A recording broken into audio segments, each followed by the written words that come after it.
Hello दोस्तों, स्वागत है आपका अपने चैनल नॉलेज कैप पर। मैं हूं आपका दोस्त अम्बत तिवारी। रात 8:30 बजे की क्लास है जो कि आप सही बच्चों को लाइव मिल रही है, जिसमें हम आपको प्रोवाइड करा रहे हैं यूपीएससी पीएफओ के लिए completely free of cost comprehensive course.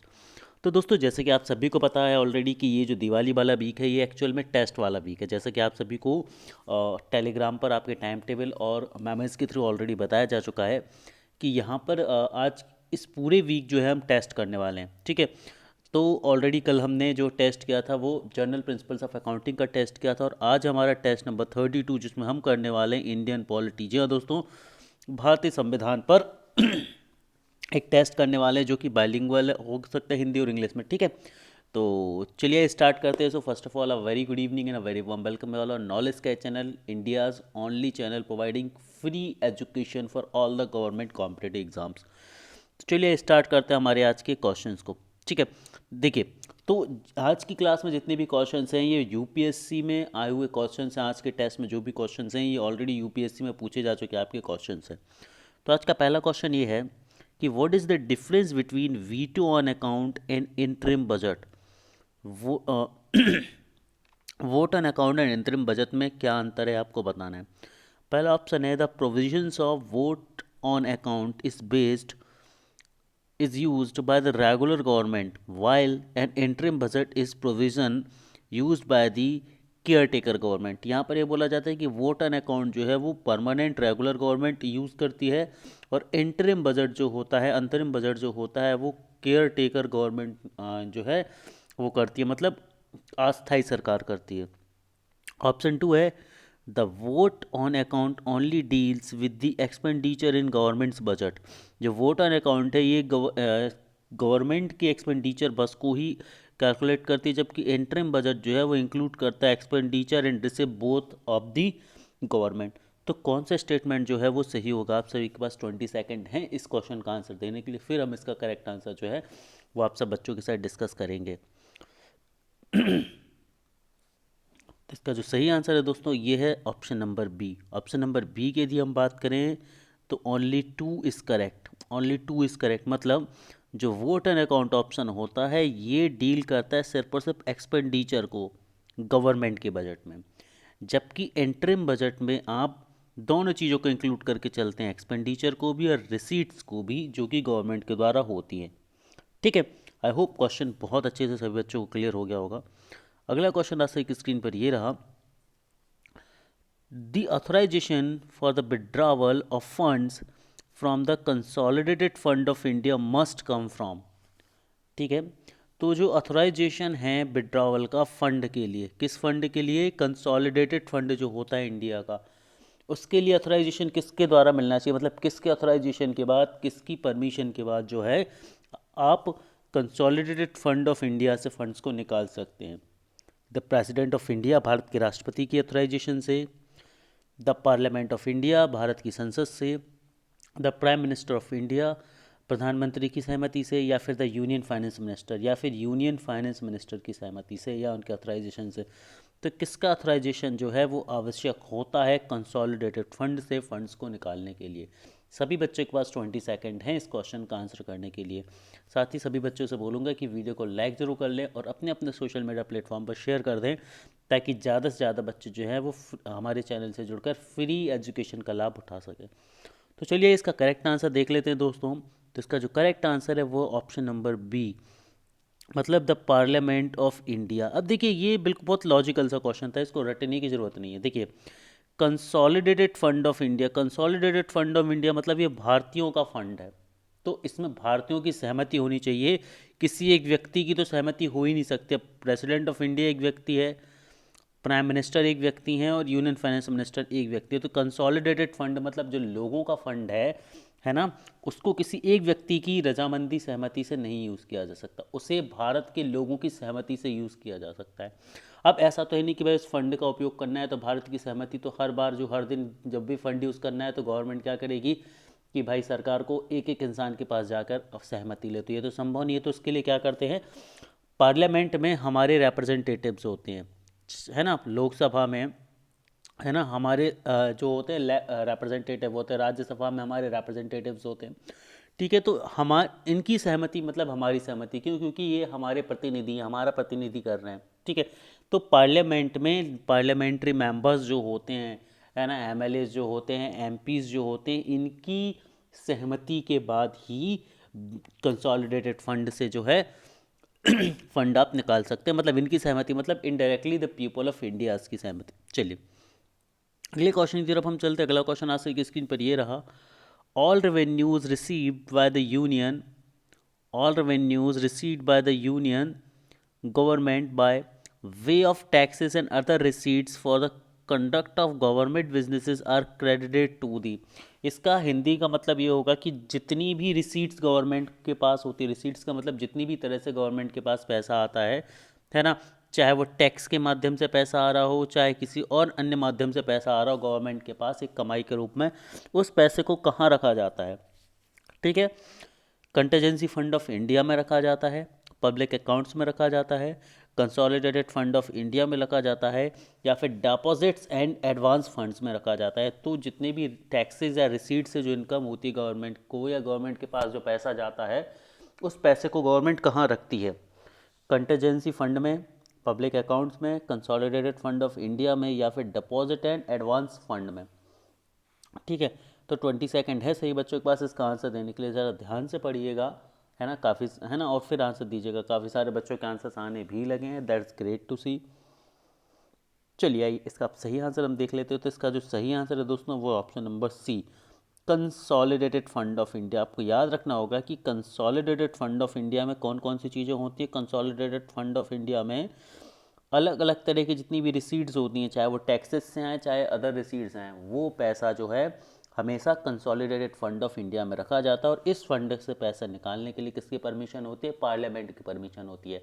Parliament की परमिशन क्यों होती है? क्योंकि पार्लियामेंट मतलब वहाँ पर भारत के लोगों के रिप्रेजेंटेटिव बैठे हैं, मतलब वहाँ पर भारत के लोगों की सहमति मिलती है। ठीक है, आगे बढ़ते हैं अगले क्वेश्चन की तरफ। अगला क्वेश्चन आज से स्क्रीन पर ये रहा, when the annual union budget is not passed by Lok Sabha, when the annual union budget is not passed by राज्य लोक सभा, है ना, लोकसभा के द्वारा कब यूनियन बजट पास नहीं किया जाता? तो फर्स्ट ऑप्शन है the budget is modified and presented again, यदि बजट को मॉडिफाई करके फिर से प्रेजेंट कर दिया गया हो। ऑप्शन बी बोलता है the budget is referred to the Rajya Sabha for suggestion, यदि बजट को राज्यसभा के पास सजेशन के लिए भेजा गया है तो। ऑप्शन सी बोलता है the union finance minister is asked to resign, यदि यूनियन फाइनेंस मिनिस्टर से बोला गया है रिज़ाइन करने के लिए तब। या फिर option number D the prime minister submit the resignation of council of minister, और यदि प्रधानमंत्री अपनी पूरी काउंसिल का रेजिग्नेशन जो है त्यागपत्र जो है रख देते हैं तब। तो ऐसी कौन सी परिस्थिति इन चारों में से जब आप सभी जब यूनियन बजट को जो है लोकसभा पास नहीं करती है?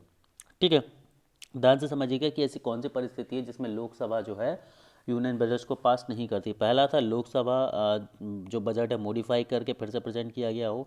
दूसरा ऑप्शन बोलता है जब उसे राज्यसभा में सजेशन के लिए भेजा गया हो। ऑप्शन सी मतलब फाइनेंस मिनिस्टर से रिज़ाइन मांगा गया हो। या फिर ऑप्शन डी प्राइम मिनिस्टर ने रिज़ाइन दे दिया गया हो अपनी पूरी काउंसिल के साथ। तो इसका जो सही आंसर है दोस्तों वो ऑप्शन नंबर डी, यदि बजट रखने से पहले या बजट रखने के समय प्रधानमंत्री अपनी काउंसिल के साथ रेजिग्नेशन दे देता है, त्यागपत्र दे देता है, तो उस स्थिति में यूनियन बजट को पास नहीं करती है लोकसभा। याद रखना चाहिए बच्चों को। अगले क्वेश्चन की तरफ हम चलते हैं। अगला क्वेश्चन आज की स्क्रीन पर ये रहा, under the constitution of India which one of the following is not fundamental duty. तो भारतीय संविधान में निम्नलिखित में से कौन सी एक फंडामेंटल ड्यूटी नहीं है, एक मौलिक कर्तव्य नहीं है हमारे भारतीय संविधान में? देखिए ये सभी जो क्वेश्चन हैं ये यूपीएससी प्रीलिम्स में पूछे जा चुके क्वेश्चन है, इसीलिए क्वेश्चन अति महत्वपूर्ण है। सभी बच्चों से बोलूँगा कि टेस्ट पूरा अटैम्प्ट करें, लास्ट तक अटैम्प्ट करें। डेफिनेटली ये क्वेश्चन जो है वो आपके नॉलेज को बूस्ट अप करेंगे, आपने जो पढ़ा उसको फर्निश करेंगे, रिवाइज करेंगे, उसकी ब्रशिंग करेंगे। अपार्ट फ्रॉम दैट आपके जो नॉलेज लेवल है उसको भी चेक करेंगे और आपको पता चलेगा कि आप कहाँ तक प्रिपरेशन कर सकते हैं। तो देखते हैं जो फंडामेंटल ड्यूटी कौन सी है। The vote in the public election, to develop the scientific temper, to safeguard public property and to avoid by me constitution and respect it ideals. ठीक है, तो बहुत आसान सा क्वेश्चन है। देखिए वोट करना आपका ड्यूटी नहीं है, वोट करना आपका राइट है। To develop the scientific temper it's not that fundamental duty. To save guard the public property, बिल्कुल पब्लिक प्रॉपर्टी को सेव रखना हमारी ड्यूटी है। To avoid by the constitution and respect the ideals, है ना। तो हमारा जो सही आंसर है वो है ऑप्शन नंबर ए। यहाँ पर गलत लिखा होगा, ऑप्शन नंबर जो सी है वो बिल्कुल सही आंसर होगा। ठीक है दोस्तों, आगे बढ़ते अगले क्वेश्चन की तरफ हम चलते हैं। अगला क्वेश्चन आज से स्क्रीन पर ये रहा, with reference to the finance commission of India which of the following statement is correct. Finance commission के बारे में निम्नलिखित में से कौन सा कथन जो है वो सत्य है। Option A, it encourage the inflow of foreign capital for the infrastructure development. Finance commission के बारे में यहाँ पर बात हो रही है। दूसरा, it facilitate the proper distribution of finance among the public sector undertakings. C, it ensures transparency in the financial administration. या फिर option D, none of the statement given in A, B and C. तो अब आपको बताना है कि ये जो चार ऑप्शन दिए गए हैं इनमें से फाइनेंस कमीशन के बारे में कौन सा स्टेटमेंट जो है वो बिल्कुल सही होगा। ठीक है, जल्दी से दीजिए सही बच्चे आंसर इसका।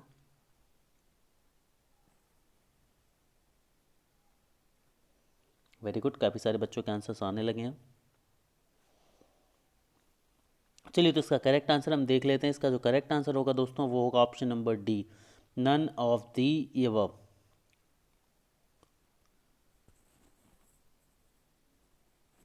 चलिए आगे बढ़ते अगले क्वेश्चन की तरफ हम पहुंचते हैं।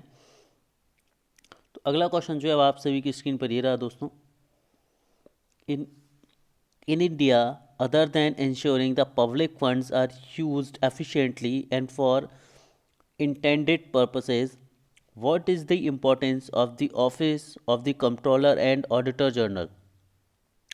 तो भाई पब्लिक फंड्स को यूज़ करने के उसमें कैग का क्या रोल है। CAG exercise exchange control on the behalf of the parliament and president of India declares nation emergency financial emergency. Option two है, CAG reports on the execution of projects and programs by the ministers are discussed by the Public Accounts Committee. Option 3 है, information from CAG reports can be used by investigating agencies to pass charges against those who have violated the law while managing public finances. या फिर option number D, which dealing with the audits and accounting of the government companies, CAG has certain judicial powers to prosecuting those who violets the law. ठीक है, तो इसमें से कौन सा जो है दोस्तों वो सही ऑप्शन है।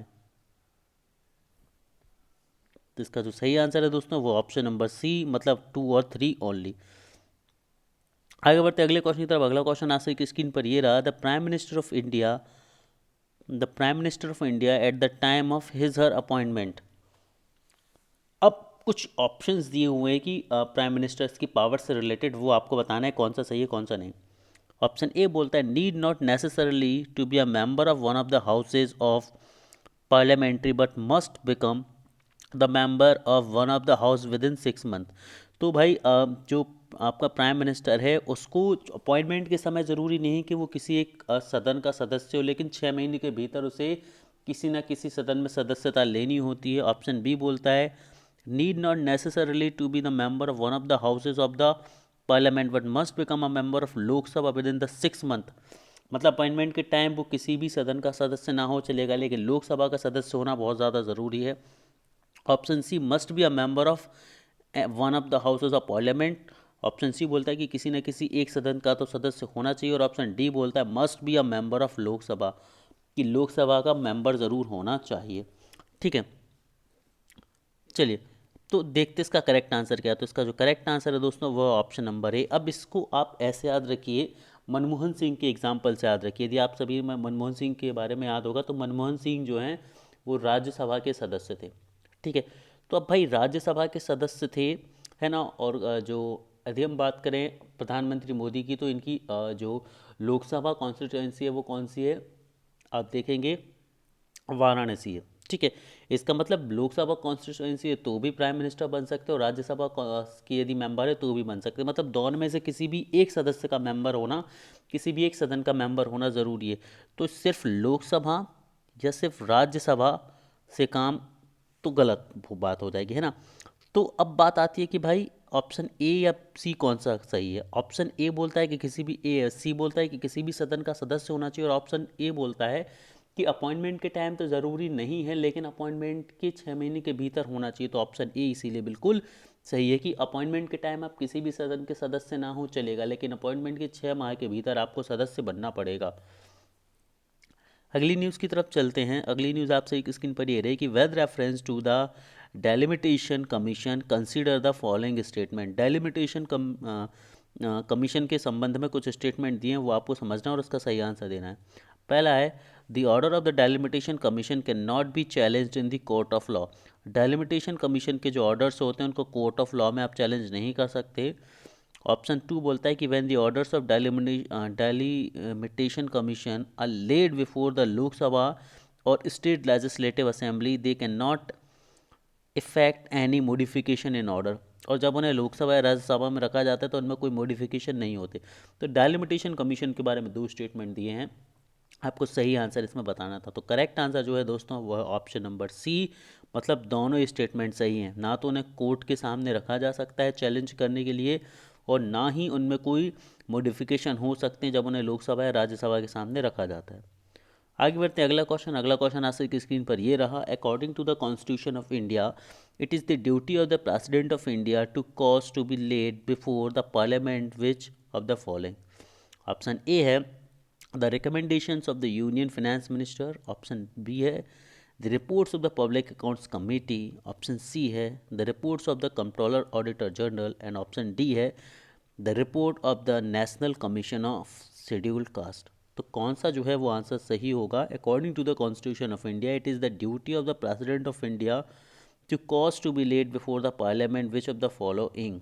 तो करेक्ट आंसर दोस्तों ऑप्शन नंबर सी है, मतलब चारों के चारों स्टेटमेंट जो हैं वो बिल्कुल सही हैं। आगे बढ़ते हैं अगले क्वेश्चन की तरफ। अगला क्वेश्चन आज की स्क्रीन पर ये रहा। A deadlock between the Lok Sabha and the Rajya Sabha calls for a joint sitting of parliamentary during the passage of. ठीक है, जो डेडलॉक आ जाता है, डेडलॉक का मतलब क्या होता है कि जब कोई भी बिल फंस जाता है, वो आगे नहीं बढ़ पाता है, तो उस स्थिति में एक जॉइंट सिटिंग जो है वो दोनों सदनों की बिठाई जाती है। तो वो किस स्थिति में बिठाई जाती है, ऑर्डिनरी लेजिस्लेशन में, मनी बिल में, या कॉन्स्टिट्यूशनल अमेंडमेंट बिल में। मतलब ऐसे किस बिल में जो है डेडलॉक की सिचुएशन में जॉइंट सिटिंग का प्रावधान है, ऑर्डिनरी लेजिस्लेशन में, मनी बिल में, कॉन्स्टिट्यूशन अमेंडमेंट बिल में। आई गेस जितने भी बच्चे यूपीएससी पीएफओ की प्रिपरेशन कर रहे हैं उनके लिए काफ़ी आसान सा क्वेश्चन होना चाहिए। आई डोंट थिंक कि किसी भी तरह की कोई प्रॉब्लम आप में से किसी को भी फेस करनी पड़ेगी। तो इसका जो करेक्ट आंसर दोस्तों वो है ऑप्शन नंबर ए, मतलब ऑर्डिनरी लेजिस्लेशन। चलिए, तो दोस्तों यहाँ पर आपकी आज की क्लास ख़त्म होती है। मैं उम्मीद करता हूँ कि आपने इस क्लास को एंजॉय किया होगा। Thank you guys, thank you very much.